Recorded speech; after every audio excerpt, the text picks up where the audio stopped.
Welcome to Pet Talk. We're celebrating Mother's Day today, and we just have to start out with the most beautiful Mother's Day tale. Look at Sydney, the proud mother of a litter of 5 kittens. Sydney's owner found the kittens at an abandoned construction site in Portage, Michigan, and brought them home. And Sydney, a Beagle Terrier mix, totally adopted them. She bathes and nurses them and absolutely considers them her babies. It's just so wonderful proof that dogs and cats really can get along. And look how incredibly cute is this adorable baby lamb. This is Izzy, looks like a little cow with the coloring. And he is here today with the incredibly precious Napoleon, who is a goat, and a very lovely chick who doesn't have a name yet, but we decided to call him or her. Her. We'll call her Pet Talk. Yeah, it'll be a little Pet Talk. A little Pet Talk, darling. And they're all here together with the equally lovely farm manager from the Heckshire Farm. Say hello to Victoria Marr, who just happens to be a mama herself. Look at her, here she is in a photo with her doggy Snug. So happy baby. Mother's Day, your Thank little you. baby, so adorable. She is, she's a good girl. She's a good girl. So we're so happy to have you here. Thank you very much. With your beautiful babies, let's start with that luscious little lamb. I said she looks like a cow, and she's one of 2 sets borns, right? We actually had 3 sets Three of sets of Jacobs. twins? Yep. All of our adult Jacob ewes had babies, and they all had twins. She is a set of twin girls, and the rest had a boy and girl. Adults are usually, the females are anywhere between like 60 to 80 pounds, and the males can be a little bit over 100, like 120. Oh, they're so absolutely adorable. Do they usually, is it typical that they would have twins? Because if you had 3 sets, that's pretty Yeah, usually the cool. sheep end up doing, twins are pretty common. Every once in a while you get a set of triplets, but twins are more common. Now, of course, Hercules is sort of nestled in your arms, and is it little, a he? Yep, this is little Napoleon. Napoleon, right. Hey, buddy. Is he a little goat? Yes. He is a little goat. He's a dwarf Nigerian alpine mix. One of our females, Agatha, she actually had a set of triplets, and he's the runt of the litter. Next to Napoleon, we have that little chick that we were laughing about that we Yes. wanted you to name Pet Talk because she or he doesn't have a name yet, just born, right? We're pretty sure it's a female. A female? We got them in last week, and they had hatched on Sunday. It's a Americana. They're the kind that, they lay a bluish-green egg when they get older. You have a great event coming up, one of my favorite of the year. It's Spring on the Farm. It's the entire weekend. It's Saturday, May 19th and Sunday, May 20th. It starts at 11, right? Yep, it's 11 to 3 both days. We'll have a lot of activities going on both days, wool culture. We'll have, fun games for the kids, as well as on Sunday we'll have our sheep shearing. Saturday we'll have our farrier coming doing the horse hooves trimming. We have a great friend of ours that has mini llamas. She's going to do llama trekking. Thank you so much. You're welcome. I love them. Happy Mother's Day, Victoria. Thanks so much for being here. So precious. We'll be right back. We're back celebrating Mother's Day, and this is Ranger. Not only is he absolutely adorable, he also has an incredibly important job. Let's find out more. Please welcome Ranger's mom, Katie Ferguson, and his precious human brothers, Colin and Bryce. Let's also say hello to the lovely Diana Santora and her beautiful daughter, Lauren. What a wonderful name. I love that. And let's also welcome Dan Warren, who's the president of Warren Retrievers and Guardian Angel Service Dogs. So I welcome one and all to the show. Happy Mother's Day to our moms here. And as I mentioned before, Ranger has a very, very important job. Might not have ever heard of this before, but he is a diabetic alert dog. Katie, I'm going to start with you. Explain what Ranger does and how he fits into your family and helps your kids, and then that ties along with how he got that wonderful name. Sure. Ranger is a diabetic alert dog, as we've said, and both my sons, Colin and Bryce, have type 1 diabetes. And if their blood sugar gets too high or too low, Ranger lets us know, he alerts. And that keeps them in a safe and healthy range. That's why we named him Ranger, because his job is to keep them in a safe and healthy range. He has alerted many times and is doing a great job taking care of my guys. And I have to say, right here on the show, he gave a little alert. So let's explain what that means, what an alert is. An alert is it can be many different things. It can be, sometimes he'll jump on one of the boys, lick their faces. Sometimes he'll just stare and just let you know that something is not quite right. The boys sometimes have been playing with him, and he'll stop dead in his tracks and just watch them. And then we sort of know something's wrong, and we test, and 9 times out of 10 that there's something wrong, or something is about to be, and he's caught it even before the meter can. It's fabulous, and we're hoping to bring you an extra wonderful Mother's Day, because I know you are raising funds to help you support Ranger. We are, yes we are, through Guardian Angel Service Dogs. We are fundraising to help pay for the cost of Ranger and his training. And then there you are, Diana, you contacted me Yes. because you were raising money for a diabetic alert dog for your beautiful Lauren. Yes. And so that went pretty well. It did go very well. We've been blessed by the community to have met our commitment. And we don't have our dog yet, but we'll be arriving in a few months. We heard about diabetic alert dogs. Actually, Katie and I are in the same support group here in town. And I heard about it through her, and called Dan shortly after hearing about it, and decided that this is a perfect time in our life for it and our family. It helps give us peace of mind that electronic devices cannot do. It just serves so many purposes, like we just heard, including the love that, you get Right. back as the family. Is this just becoming popular, or have these dogs been around for a long time? It's a great question. So diabetic alert dogs have been relatively recent, within the last decade. The first dog was placed in 2003. Wow. So relatively recently, diabetic alert dogs have become more popular. If you go into a room of 100 people, you ask, what's a service dog for? The general answer that you're going to get is for blind Right. or mobility bound. There's so many other disabilities. Think of diabetes. You may look at us, we may look normal, and I'm, of course, type 1 diabetic.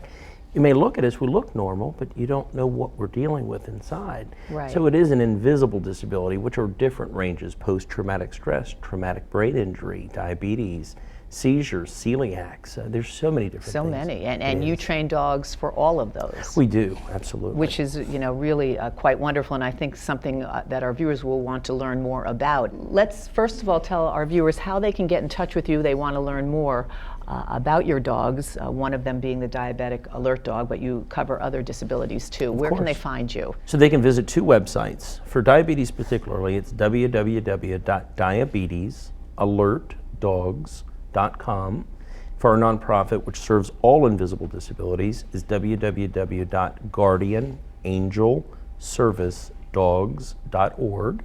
And our phone number, of course, is 540-543-2307. And we do service all of North America, Mexico, U.S., and Canada. And of course, Connecticut. 'Cause That's right, there. absolutely. And of course, most important as well, Katie, how can we help you? I know, again, it would be a great Mother's Day if we can try to help you with the funds that you need. Yes, a great way to do it is go to www.guardianangelservicedogs.org, and there's a donate button. Click on the donate button, and Dan will follow up with anyone who donates and ask which family that they wish to make a donation for. Fantastic. Thank you so much for Thank you very calling much, me, Lauren. Diana, with this story. And Lauren, congratulations. I know you're getting a dog soon. And Dan, thank you for sharing this wonderful information with us. Well, thank you for helping us raise awareness and provide education So to the general important. public. It So is. important. We'll be right back. We're back. Happy Mother's Day, everybody. And look at this baby, so sweet. It's a Pet Talk First, everybody. It's a baby gibbon, and his name is Jeremiah. And back with Jeremiah by popular demand, Marcella Leone, who is founder and director of the incredible, wonderful Leo Zoological Conservation Center in Greenwich, who was last seen right here on Pet Talk with Mama the doggy as she was reunited with the foxes she helped nurse back to life. Such a great segment, and actually it was one of the most talked about Pet Talk segments ever. And Marcella, you are the one who brought the foxes and Mama together. We loved it. We loved that. Such a great story. Such a great story, and I hope it helped adopt a dog, adopt a lot more dogs, and Mama got a great home, so it was great all around. And we have to recap. How did you come to find Mama? I worked with a doctor dog to find a dog that was at the end of nursing her own puppies that might be in a shelter somewhere that we could rescue and have her help our little foxes. And Mama surrogated them. And it was so beautiful because now Mama has a beautiful home with her 3 humans, and all around it's just, that was such a great story. So we're so happy to have you back on the show, because we do have to mention, since it's Mother's Day, that Marcella is also a mom, and to hear a photo with her human kids, all grown, Peter and Callie. Very, very nice. Happy Mother's Day. Thank you for having me on Mother's Day. And let's get right to Jeremiah, because I was holding him earlier, and seriously, he's just so precious. It's a baby gibbon? It's a baby gibbon, which is actually, a lot of people might think it's a monkey, but he's actually a small ape, endangered ape from Southeast Asia. You can tell he's not a monkey because apes don't have tails. I don't know if he's willing to show, but because no he's wearing, tail. do they have diapers, Marcella? Because he's wearing a diaper. Well, it makes it a lot more convenient for me to come visit with you if he's wearing one. He's just so cute, and he has this little stuffed animal there. But so how big will he get to be? They actually aren't so big, but they're very, very light. They have really long arms. You can see his arm here, and they'll brachiate through the trees, kind of like Tarzan, hand over fist, and they're aerial acrobats. It's really amazing to see them. And they sing a beautiful duet too, which is beautiful in the morning. Oh, wow. And I mean, Jeremiah, it's such an interesting story. I'm going to let you tell it, because it's really sort of unusual too. Well, we at the Conservation Center in Greenwich, we breed these endangered apes for zoos all around the world. And we have one pair, unfortunately, that doesn't take care of their own offspring. So we always try to encourage animals to raise their own young. And we lost the second offspring because Mom didn't do her job. So hopefully she'll figure that out this next time, but we are raising Jeremiah. And until we can find another little guy that we can put him with, so he learns more non-human primate behaviors. And then right now, I don't know if everybody could see, but he's sucking his little thumb. It is just so cute. He's got these little whiskers and this little tongue. That's a gibbon kiss. I got a little gibbon kiss. Oh, Marcella, honestly, he's just so precious. Hello. I know you have another little baby, Porky, who has a very interesting tale. Triplets have never been born in history of these gibbons that anybody's ever recorded. There were actually triplet gibbons born a little over a month ago in Florida, and because we've bred so many of them, they did call us for some advice. Wow. Unfortunately, the mom wasn't able to take care of them, and they lost the first triplet almost right away. And they went up to the University of Gainesville Veterinary College there and spent a little time there. And we went down to pick them up, but they lost the second one very quickly after that. So we have one. And twins have been born rarely, very rarely, but they always seem to die. They often have enlarged hearts. So now we have this little guy, and he's doing really well. He's a little over a month old. He's out of an incubator for about a week now, and he's thriving. You are looking, maybe there's a cardiologist out there, a human cardiologist watching the show, who might want to contact you for some, I don't know, you get together and brainstorm and some advice. That would be great, a pediatric cardiologist. It's so because interesting. These are apes like us, just primates. like us, the time. And I mean, it really just goes to show the diversity of the animals that you have. And now the center is really sort of invitation only, but you're changing it a little bit. And I think that's so exciting. That's another way that we all here can celebrate Mother's Day, by supporting the work that you do. So let's talk about that. I think it's very important. Well, the center is a conservation center, and we do breeding for zoos around the world, and we're engaged in a lot of interesting education programs. We're looking to start a distance learning program this coming year with schools in Connecticut, and a zoomobile, so we can create an outreach and be able to bring things like penguins and kangaroos and primates and aardvarks to schools in Connecticut. And we do conservation-based research projects. So we are creating a very limited membership for to raise some money to drive some of these programs that we have. So fantastic. People can check the website and see how to get involved. Thank you so much, Marcella, for being here, and I hope you have a wonderful Mother's Day. Somebody's gnawing on your mic. Thank you, Jeremiah. Thank you. Oh. We'll be right back.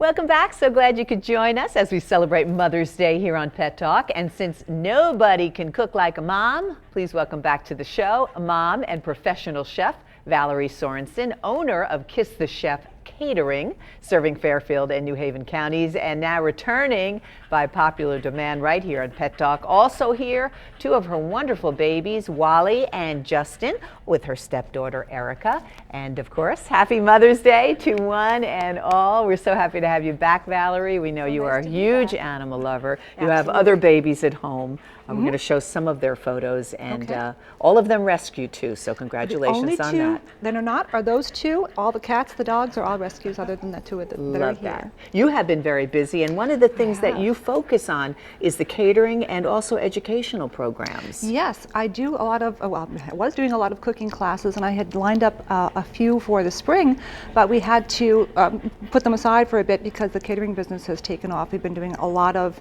in-home dinners from 2 to 20 and backyard weddings, so I've just been too busy, but we will start them again as soon as things taper off a bit. I also want to stress that one of the reasons why you are so successful is you use very fresh ingredients, and you make sort of unusual creations. I like different flavor combinations. There's just a world of flavor out there, and it's just, we kind of get stuck in a rut using the same spices and seasonings, and it's just so much fun to explore different seasonings from different cultures.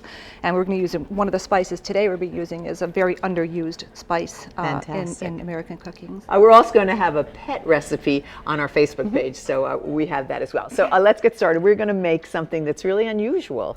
Yes, we're going to make some caramelized bacon roses. Ooh, yum, yum. And here's the finished product. There they're go. Beautiful. It makes a really beautiful centerpiece, and then it's also one of the side dishes. I love it. So let's give folks the recipe first, and then we're going to get started. Okay, it's very simple. It's just a pound of thick sliced bacon, and and we're going to coat the bacon with a half a cup of brown sugar. Okay, a half teaspoon of ground cardamom, and a half teaspoon of pepper. That's it. We're just going to coat the bacon, and I'm going to use my fingers here just to demonstrate a piece.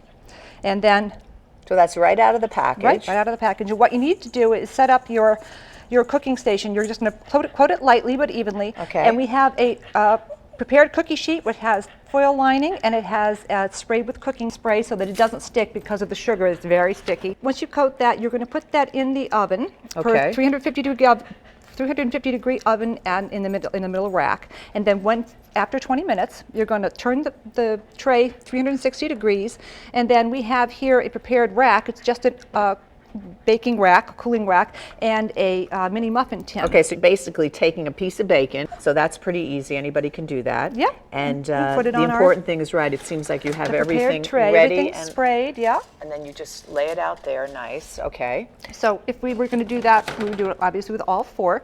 We have some that we've already prepped. Okay, we'll take so those out of the oven. Once that's all ready, you're going to put that in the oven. Yeah, so after you let it sit in there for another 10 minutes, we're going to put it on the rack to cool briefly. And we're using a rack because if you use paper towels, because of the sugar, you would have a sticky mess and it would totally adhere to the paper towel, and that's not a good way to get your dietary fiber. Paper towels aren't very tasty. No, I hate when that happens, really. So this is a good idea. idea. So we're just using the rack, and they're just going to be there drying or dripping for a minute or two until they're cool enough to handle, because you want them pliable because we're going to be forming them into the rosettes. Once these are cool enough to handle, I'm going to roll it. It's really not quite that cool, but you don't want to stand here and watch bacon cool. You're the chef. You're That's the professional. Right. We won't try that at home. Asbestos fingers here. Wait till it's okay. So we make the roses, and you leave them in. Again, this pan has been sprayed as well because this is pretty sticky business with the sugar. Okay. And then you're going to let that cool in the refrigerator for about an hour, just to form. Once they're in once there. Once they're on there, so that they form. They set up the form. They hold their form. And what you do then is you take these kind of tacky looking fake roses that you get in the department store. Okay. And you're just going to pretend you're Morticia Addams. Remember she used to do that on the Addams Family? Actually, cut the heads do. off the roses. And when it comes off, you're just going to save the green part here. Okay. And then you push it down so there's about an inch of stem left, so that when you have your finished rosette, you take it and you place it on the stem. And isn't that adorable? I love that. And it's a And it's decoration, fun at a party. and it's edible. And then the finished product, again, you can give this as a gift for Mother's Day. Take it as a hostess gift. At your brunch. You just sort of unwrap it. Yeah, you can just bite it. And I I'm reminded of that commercial with the dog. And he's like, bacon, bacon, bacon. I love bacon. This is delicious, Val. Thank you. Where can folks get in touch with you? you. You make, of course, catering for humans. Yes. And like I said, we're going to put a doggy recipe, a yogurt recipe. Yes, for it's a frozen yogurt. It's pumpkin spice frozen yogurt, much healthier than the frozen yogurt you get in the store, and it only takes a couple of minutes to whip up. And you so. can give that to doggies too, right? Yes, it's for dogs, yes. Oh, terrific. Kiss the Chef personal. Yes, at kisschef-catering.com, and kisschef@personalchef.com is my email. Thank you so much. Thank Thank you, you. Erica, with the babies. And we wish you happy Mother's Day, both You of you. too. And before we go, we just want you to know that there's a wonderful event coming up. If you're searching for a wonderful way to celebrate Mother's Day, head over to Campo Beach in Westport, May 12th, for the 11th annual Castles in the Sand fundraising event. Fabulous fun for the entire family, and it's all for a wonderful cause. Proceeds go to benefit Homes with Hope, a local charity helping the homeless by offering food and shelter. Have a great week. Happy Mother's Day, everybody. This has been Pet Talk.